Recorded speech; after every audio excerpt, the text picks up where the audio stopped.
Today's daf is daf Hey, and we're going to start on top. Let's just review that we had a machlokes tanoim with regard to the following question: how many regolim passed for him to violate the lav of Bal Tiacher? You're not allowed to delay fulfillment of your chiv karban, a neder, a nedava, matnas aniyim. All these obligations have to be fulfilled within reasonable time. Otherwise, you violate a lav lo tacher l'shalmo. And indeed, according to Rabbi Meir Shita, if one regel passes by, just the first opportunity that he had at the Beis HaMikdash to bring his karban, and he failed to do so, he violates the lav. And according to Rabbi Eliezer ben Yaakov, if he lets two regalim go by, he violates the lav of Bal Tiach. And the Gemara analyzes the question as to why the pasuk repeats Chag HaSukkos Hazeh. After all, those words are redundant. And the question is why the Torah had to bother adding Chag HaSukkos. And one Tana says that everything depends upon Chag HaSukkos, but the other Tanoim disagree. And they say that the Torah wants to give us what's called a hekech, an equation between Chag HaMatzos and Chag HaSukkos. And that's the Gemara that we're going to study now.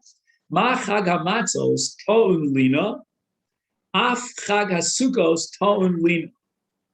The Torah requires that when a person brings his karban and he comes to the Beis HaMikdash, he should stay overnight. He shouldn't pack in and pack out on the same day. That's not considered something that's honorable for a Jew to do vis-a-vis the great Beis HaMikdash. So that's the mitzvah of lina. Lina means to stay overnight. And again, it's a good push to invest in real estate in Yerushalayim because you can rent out overnight. People come to the Beis HaMikdash and want to stay overnight. In any event, the Torah mentions lina in the parsha of Chag HaMatzos. And there's no mention of lina with regard to Chag HaSukkos. The Gemara immediately is going to ask, how do we know that lina applies to Chag HaMatzos? But let's let it go as a given. And now from the hekech of Chag HaMatzos to Chag HaSukkos, we're going to derive that sukkos like matzos, Chag HaMatzos requires lina. How do we know that the Chag HaMatzos require lina? The Chsiv, in the parsha of Chag HaPesach, in Dvarim Perek Tezayin, it says, "Ufanisa ba'boker, v'alachta lo olech." You will go home the next morning, meaning you're staying overnight, and only after Panisa ba'boker you stay overnight. Only then v'alachta lo olech, but not before. Now, what boker are we talking about? A person, let's say, checks into the Beis HaMikdash to Yerushalayim Erev Chag, let's say Erev Pesach. At that point, he has no separate mitzvah of lina. He's going to have to stay in the Beis HaMikdash on Yom Tif in any event. He can't go back to his house. He's got to be there the next morning because how's he going to get back to his house on the night of Pesach? But we're talking about the case of Chol HaMoed, which means he is overnight after Yom Tov, going into the first day of Chol HaMoed. And that he's required to stay over because of the mitzvah of lina. So again, on the day of Yom Tov itself, we understand, first of all, he has a mitzvah of Re'iyas Pnei HaZorah. So for sure he has to be there during the day. And second, Lord, probably if he goes back far away, he's going to violate the Isur of Tchum. Again, that's an issue whether Tchum applies on Yom Tov or not. But assuming that there's an Isur Tchumin on Yom Tov, he's not going to go back on the day of Yom Tov. So when we're talking about lina, we have to keep in mind we're talking about the eve of Motzai Yom Tov. That's when he has to stay overnight in the environment of Yerushalayim until the first morning of Chol HaMoed. Now, Tosfos, Dibra Maskel Ma Chag HaMatzos Ton Lina, writes, Lo sheyolin v'Yushalayim kol zayin yemei Pesach. So don't misunderstand and think that he has to stay over for the entire Chag of Pesach. And if you fast forward 4 lines later, he says, the lo marbina lina el laila echad. You're only required to stay one night, not more. And Tosfos now has a problem because the Gemara in Masechet Sukkah seems to imply that there's lina kol shiva, all 7 days. How are we going to understand that Gemara in Sukkah? Tosfos says kol shiva doesn't mean that he has to stay over for a whole week in Yerushalayim.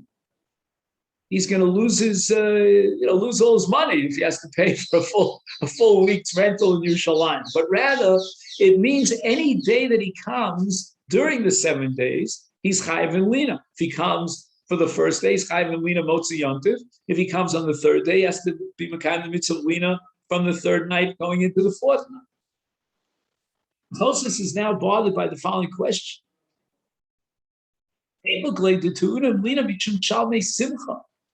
After all, there's a mitzvah on Yontif to bring special korbanot shlomim, chalmei simcha. We eat the basar, and we mekayim the mitzvah of simcha, and simcha l'ben basar. So forget about this derivation from the pasuk in Chag HaMatzos and the hekesh from Chag HaMatzos to Chag HaSukkos. Leave that all out. He's chayav in lina because there's a general mitzvah of lina that applies to all korbanos. It even applies, by the way, to bikurim. When a person brings his first fruit to the Beis Hamikdash, he's got to stay overnight. And if that be the case, when he brings his shalmei simcha, he's going to have to stay overnight. So Tosfos postulates that there may be situations in which he's not chayav to stay overnight because of the mitzvah of shalmei simcha, and therefore he's chayav to stay overnight because of this pasuk upanisa b'boker in Chag HaMatzos and the Hekesh Chag HaSukkos.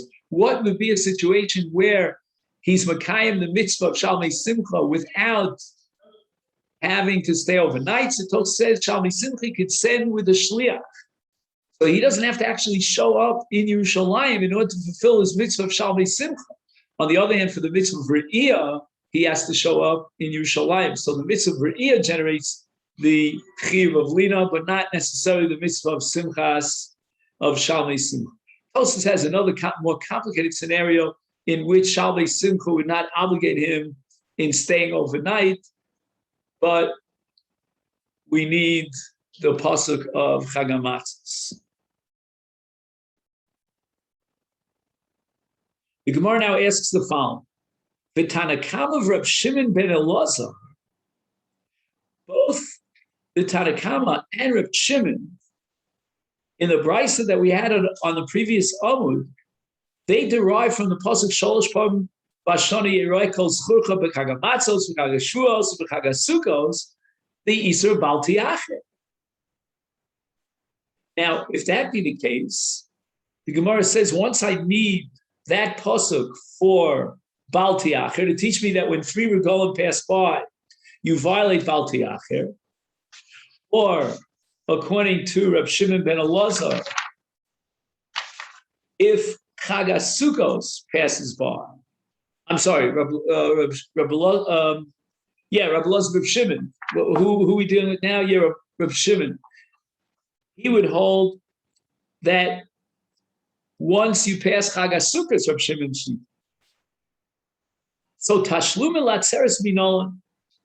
How do we know then in the case of Chag HaTzeres, which is a 1-day holiday, that's Chag HaShavuos, that he has tashlumin for another 6 days if he doesn't bring his re'iyah, his carbon chagig of Shavuos?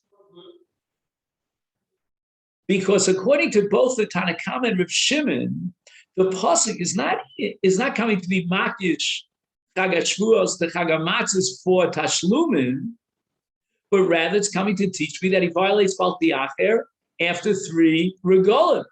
So I need the pasuk of Shavuos, of Atzeres, in order to teach me Bal Tiacheh. I don't have a source for the chiyuv tashlumin that extends beyond the first day, which is the only day of Shavuos, the Atzeres, and it goes for 6 more days. And the Gemara answers, Nafkale, mi ditani Rabba bar Shmuel. We're going to derive the halach of Tashlumin for the Atzeres from the drasha of Rabbi Bar Shmuel. The Tani Rabbi Bar Shmuel, Amra Torah. The Torah says in the parsha of Rosh Chodesh and the special korbanos of Rosh Chodesh, it says that you should count the days until Rosh Chodesh. And the pasuk in Bamidbar Yud Aleph says Ad Chodesh Yomi. And what that means is that you're going to count either 29 days in a case of a month that's chaser, or 30 days in a case that is molech. And then the Kadesh Chodesh. And then the following day, whether it's day 30 or day 31, is sanctified. What does it mean it's sanctified? It's Rosh Chodesh. It means that you have to bring the special korbanot musaf of Rosh Chodesh. So that's the pasuk Minei Yomim. And now we find a similar pasuk that requires us to count days until we reach the Kiddush, the sanctification of the following day. With regard to Atzeres, Minei Yomim, we count the 49 days of the Omer, the Kadesh Atzeres, and then the 50th day is sanctified as Atzeres, which means we bring the Karbanos of Re'iyah and Chagiga at the end of this 49-day period, and we get to day 50, which is sanctified as the Atzeres. By the way, the only time the Christians got it right when they called it Pentecost, which means day 50. All the other names they gave for the holidays are all wrong, but that one they somehow got right. Anyway, just like in the case of Rosh Chodesh, the Karbanos are given for that time that you finish the counting, which is one day. In other words, you counted 29 or 30 days in order to get that specific designated day 30 or day 31, and on that day, you bring the Karban Musaf. So too, the same way that you count in certain units until you sanctify Atzeres, then those units of time are the units for the Karbanos of